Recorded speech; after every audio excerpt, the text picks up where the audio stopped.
3 காரியங்களை நாம் விட்டுவிட வேண்டும். அடுத்த 2 காரியங்களை நாம் செய்கிறவர்களாக காணப்பட வேண்டும். நாம் விட்டுவிட வேண்டிய காரியங்கள், மார்க்குடைய ஆலோசனைகளை நாம் நடவாதபடிக்கு நம்மை காத்துக்கொள்ள வேண்டும். பாவிகளுடைய வழியை நாம் நிற்காமல் நம்மை காத்துக்கொள்ள வேண்டும். பரியாசக்காரர் உட்காரும் இடத்துல உட்காராமல் நாம் நம்மை காத்துக்கொள்ள வேண்டும். கர்த்தருடைய வேதத்திலே இரவும் பகலும் பிரியமாக இருக்கிறவர்களாக நாம் நம்மை காத்துக்கொள்ள வேண்டும்.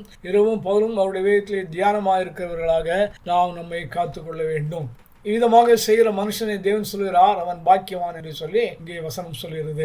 இவ்விதமாக மனுஷன் பாக்கியவான் என்று சொன்னால் தேவனிடத்திலிருந்து அனைத்து நன்மைகளையும் பெற்றுக்கொண்டு அவன் பாக்கியம் பெற்றவனாக, சகல ஆசீர்வாதங்களை பெற்றவனாக அவன் பாக்கியவானாக காணப்படுகிறான். அருமையான தேவ ஜனமே, இவ்விதமாக இந்த 5 காரியங்களை நாம் செய்யும் பொழுது, இந்த 5 சிம்பிள் லா சட்டங்களை நாம் பின்பற்றும் பொழுது நமக்கு அநேக ஆசீர்வாதங்கள் நமக்கு உண்டாகிறது, அநேக நன்மைகள் நமக்கு உண்டாகிறது, அநேக சக்சஸஸ் நமக்கு உண்டாகிறது. அவையெல்லாம் நம்மை இந்த பூமியிலே நம்மை உயர்த்துகிறது, நம்மை உயர்ந்த ஸ்தானங்களிலே நம்மை கொண்டு போய் விடுகிறது. இவ்விதமாக தாவீது ஆடுகளின் பின்னாக ஆடுகளை மேய்த்து கொண்டு அவன் ஆடுகளின் பின்னாக திருந்து அவனை தேவன் ராஜாவாக அபிஷேகம் பண்ணி சமஸ்த இஸ்ரவேல் ஜனங்களுக்கும் அவன் ராஜாவாக காணப்பட்டான். அதே போல நம்ம எங்களுடைய தேவன் நம்மை நம்முடைய வேலையிலே, நம்முடைய கம்பெனியிலே, நம்முடைய பிசினஸ்லே நம்மை உயர்ந்த ஸ்தானத்திலே, உயர்ந்த ஸ்தலத்திலே தேவன் நம்மை கொண்டு போய் நிறுத்துகிறார்.